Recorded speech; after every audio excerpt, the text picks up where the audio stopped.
Kırım ve Kırım Hanlığı. Batı ve güneyden Karadeniz, doğu ve kuzeyden Azak Denizi ile çevrili, 9 kilometre genişliğinde, 20 kilometre uzunluğundaki bir berzahla karaya bağlanan Kırım Yarımadası, 26.140 kilometre kare genişliğindedir. Anakara ile irtibatını sağlayan Orkapı adlı berzah, Yarımada'ya anakaradan gelebilecek tehlikelere karşı, tabii bir engel durumundadır. Bu dar bağlantı sebebiyle, Yarımada bir bakıma ada özelliği gösterir. Bundan dolayı buraya, halk arasında Yeşilada ismi de verilmiştir. Kıyıları girintili çıkıntılı olup, yaklaşık 1000 kilometreyi bulur. Gemilerin yanaşmasına elverişli koylar, tabii limanlar mevcuttur. Yenikale tarafından başlayıp, kuzeyde dar bir uzantıyla karadan ayrılan setten, Orkapı'ya kadar varan bölümdeki sığ sulara, Sıvaş Denizi denilir. Burası Kırım'ı Azak Denizi'nden ayırır. Sahillerinin en mamur kısmı, Kefe ile Akyar arasındaki kesimdir. Yarımada'da güneybatıdan kuzeydoğuya ve batıdan doğuya doğru uzanan dağ silsilesi, en fazla yükseldiği kesimlerde 1500 metreyi aşar. Bazı kesimleri denize dik iner. Dağlık alanların üzerindeki yaylaların gerisinde ise, düzlük bozkır kesimi bulunmaktadır. Bu dağlar aynı zamanda, zengin su kaynaklarına sahiptir. Kuzeybatı ve kuzey istikametinde, çeşitli ırmaklar buradan çıkar. Bahçesaray, Akmescit, Karasubazar gibi eski Kırım şehirleri, bu dağların kuzey eteklerinde, ırmak havzalarında yer alır. Tarih boyunca, özellikle Asya içlerinden gelen çeşitli kavimlerin, uğrak yeri olan Kırım Yarımadası'nın, en eski sakinlerinin Taurlar olduğu ileri sürülür. Milattan önce 8. yüzyılda, Kırım'ın bozkır kesimi İskit göçebelerince iskan edildi. Daha sonra, buraya Kimmerlerin geldiği belirtilir. Kırım'da ilk Yunan kolonileri, milattan önce 6. yüzyılda kuruldu. Kerç'in olduğu yerde Pantikapayşın, Akyar'ın yakınında Kerson, Gözdeve civarında Karkantida gibi limanlar teşekkül etti. Ancak, Yunan kolonileri içerilere nüfuz edemedi. Kaynaklara göre, Taur veya Taur-İskit denilen halkın mukavemetiyle karşılaştı. Onlarla ancak, çok sonraları ticari ilişki kurabildi. Sahil kolonileri, milattan önce 1. ve milattan sonra 4. yüzyıllarda, Roma idaresindeyken, içeride İskitler gibi göçebe bir hayat yaşayan ve çeşitli grupları bünyesinde barındıran Sarmatlar bulunuyordu. 4. yüzyıldaki Got saldırıları, ardından Hunların Kuzey Avrupa'ya inişleri sırasında, Kırım ve Azak sahillerine, Sarmatlara bağlı alan grupları yerleşmişti. Bu gruplar, Hunların Avrupa'ya yönelik akınlarına katılmışlar.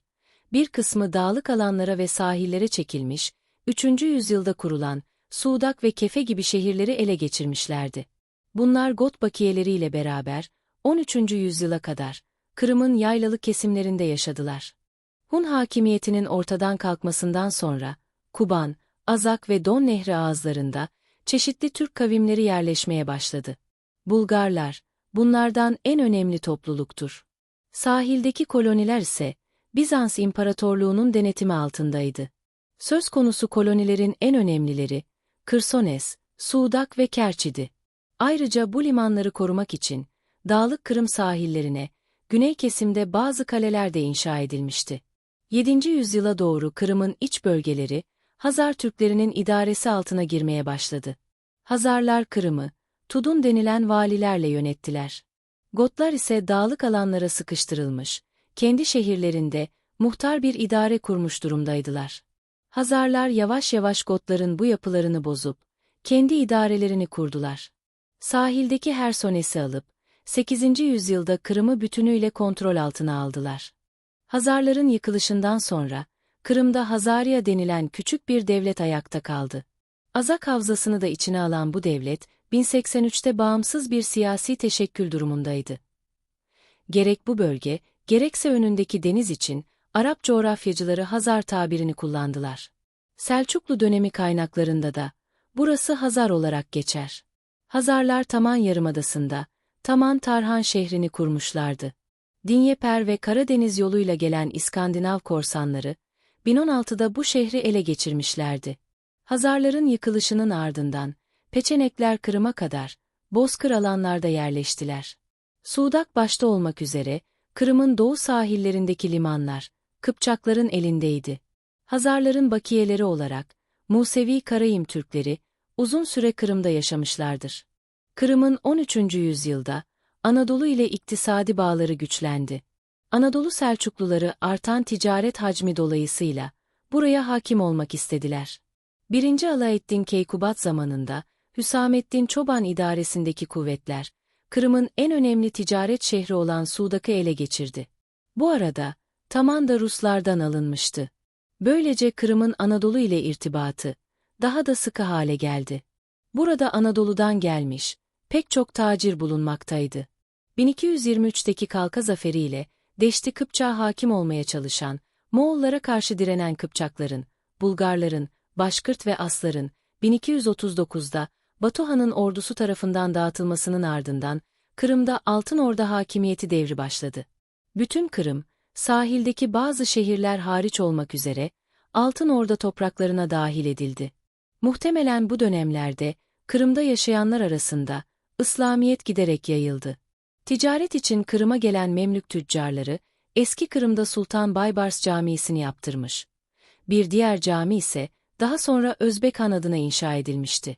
1253'te Karakurum'a gitmek üzere, İstanbul'dan Kırım'a gelen Wilhelm van Rubrukuis, buraya Girekleri Cassariye adını verdiklerini, sahil kesimlerinde Rumların yaşadığını, Türkiye adıyla andığı Anadolu ile Kırım limanları arasında, yoğun bir ticaret olduğunu, özellikle Sudan, kuzeyden ve güneyden getirilen malların, pazar yeri haline geldiğini belirtir. Ona göre Kerson ile Suudak arasında, dağlık kesimde her biri farklı lehçeler konuşan, 40 ayrı topluluk bulunmakta. Bunların içinde Almanca konuşan Gotlar da yer almaktaydı. Dağların ardındaki steplerde ise, Kumanlar oturuyordu. Selçuklu tahtı için mücadele eden, fakat yenilgiye uğrayınca İstanbul'a kaçan 2. İzzettin Keykavus'un, daha sonra Altın Orda Hanı'nın da muvafakatiyle, Kırım'a gitmesi neticesinde, Yarımada ile Anadolu ve Balkanlardaki Türkmenler arasında yeni bir bağ oluştu.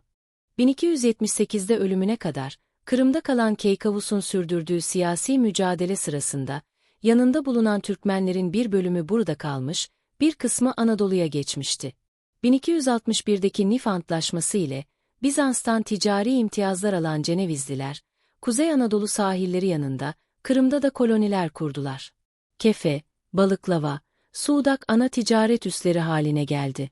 Cenevizliler, Altın Orda hükümdarı Mengü Timur döneminde, Kefe'ye yerleştiler.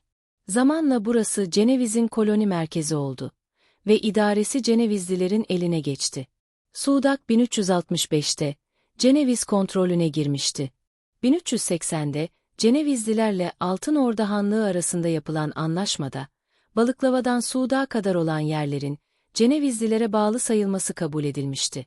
Venedikliler ise, daha 13. yüzyılın başlarında Kırım'a yönelmiş, ilk olarak Suudak'ta küçük bir koloni oluşturmuş. Fakat burası, 1365'te Ceneviz'in eline geçince, ticari faaliyeti aksamıştı.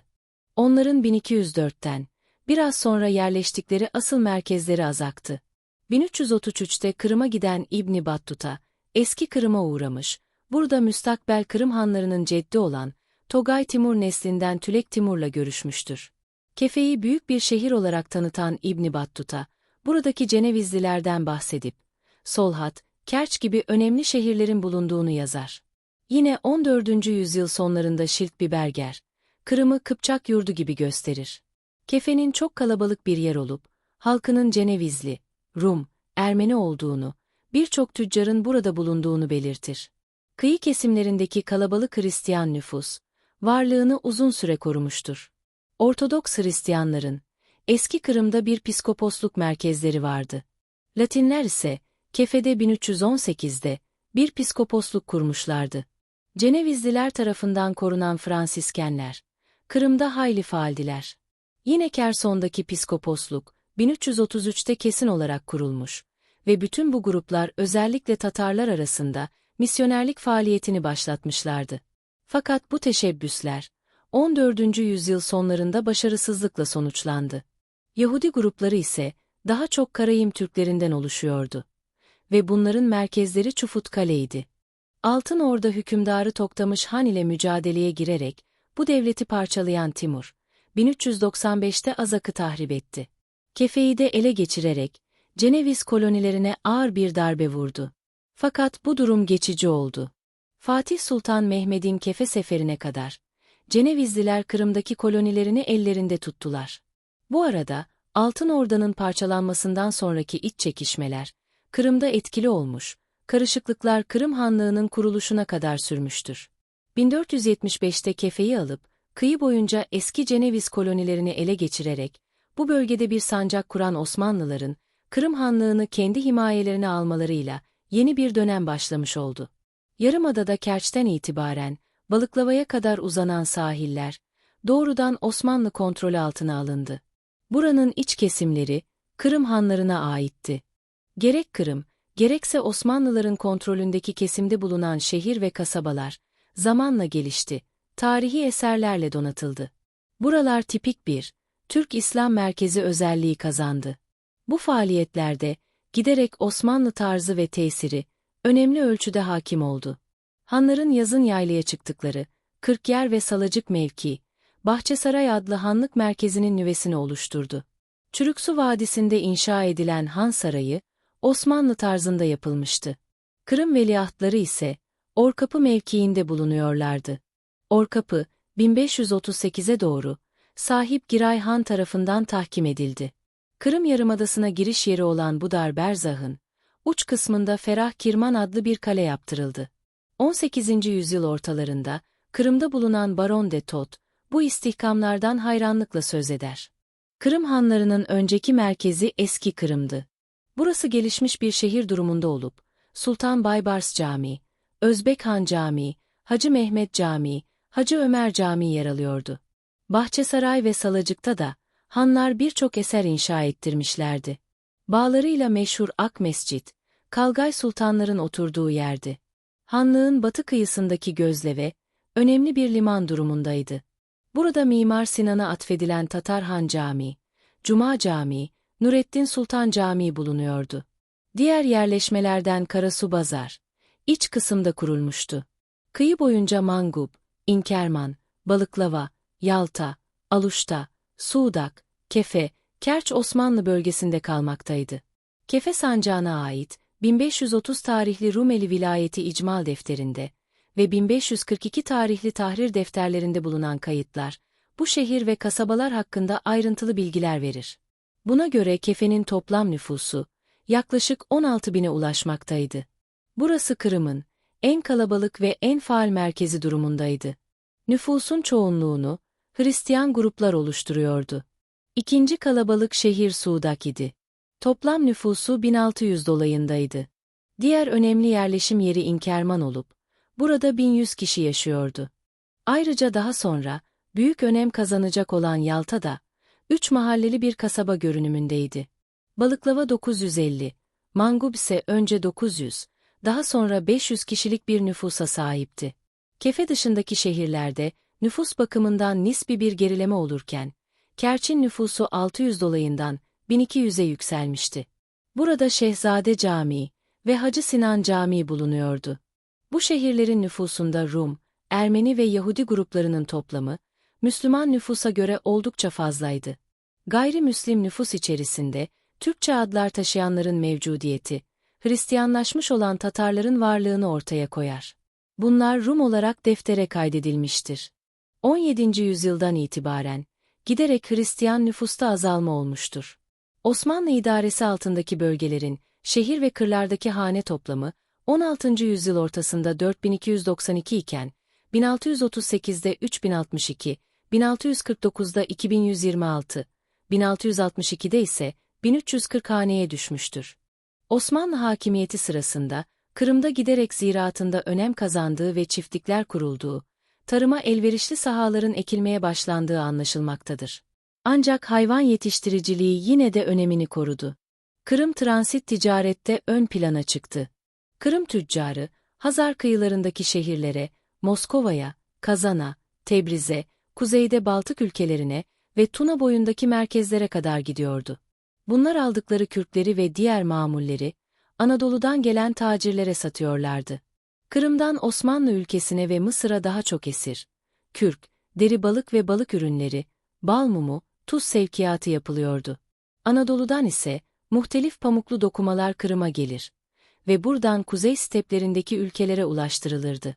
17. yüzyılda Evliya Çelebi, bu ticaretten söz ettiği gibi, 1735'te konsolos olarak Kırım'a giden Peysonel, kefe yoluyla Kırım içlerine ve steplere gönderilen pamuklu mamullerin değerinin 1750'lerde 1,5 milyon kuruşa ulaştığını yazar. 1600 ve 1750 yılları arasında Osmanlı Devleti ile Kırım Hanlığı arasındaki siyasi ilişkilerde başlayan değişme, Hanlığın daha sıkı bağlarla Osmanlı kontrolüne girmesine yol açtı. Ve bunda kuzeyden Kırım'a yönelik Kazak ve Rus tehditlerinin büyük rolü oldu. Daha 1616'da Kazaklar Kefe'ye saldırmışlardı. 1624'te Nogaylarla birleşen Kazaklar, Kefe'de tahribata yol açtılar ve eski Kırım'a da saldırdılar. 1629'da Karasu Bazar, Mangub yağmalandı ve yakıldı. 50 gemilik bir Kazak filosu, Gözleve'ye saldırıp şehri yaktı. Bütün bu gelişmeler, Osmanlıları Kırım'da emniyeti sağlamak ve saldırıları önlemek için bazı kalelerde tahkimat yapmaya ve asker istihdamına mecbur bıraktı. Evliya Çelebi'nin seyahatnamesinde, söz konusu tahkimat ve buradaki mücadeleye dair geniş bilgi bulunmaktadır. Ayrıca Kırım'ın, 17. yüzyılın ikinci yarısındaki sosyal ve ekonomik yapısı hakkında da bilgi veren Evliya Çelebi, Tuzla, Ferahkirman, Gözleve, İnkerman, Balıklava, Mangub, Salacık, Bahçesaray, Akmescit, Karasu, Suğdak, Eski Kırım, Kefe, Kerç gibi merkezlere dair geniş açıklamalar yapar. 1783'e kadar Osmanlı himayesinde Kırım Hanları tarafından idare edilen Yarımada, bu tarihte tamamen Rusların kontrolü altına girmiştir. Çarlık Rusyası'nın yıkılmasından sonra, Sovyetler Birliği'nin bir parçası olan Kırım'ın, asli unsurunu oluşturan Müslüman Kırım Tatarları, İkinci Dünya Savaşı'nın ardından ülkelerinden sürülmüş ve buraya Rus, Ukraynalı nüfus yerleştirilerek, Yarımada'nın demografik ve tarihi görünümü değiştirilmiştir. 1991'de Sovyetlerin dağılması üzerine, Kırım Ukrayna'ya bağlı, muhtar bir cumhuriyet haline gelmiş, Kırım Tatarları da ülkelerine dönmeye başlamışlardır. Tarihi eserler bakımından zengin olan Kırım'da, önemli abideler vardır. Özellikle Selçuklu ve Osmanlı tesiri altında cami, medrese, türbe, tekke, han, çeşme, köprü gibi binalar yapılmıştır. Eski Kırım'da, Özbek Han Camii ve Medresesi, Sultan Baybars Camii, Bahçesaray'daki eski türbe, Osmanlı öncesi eserlere örnektir.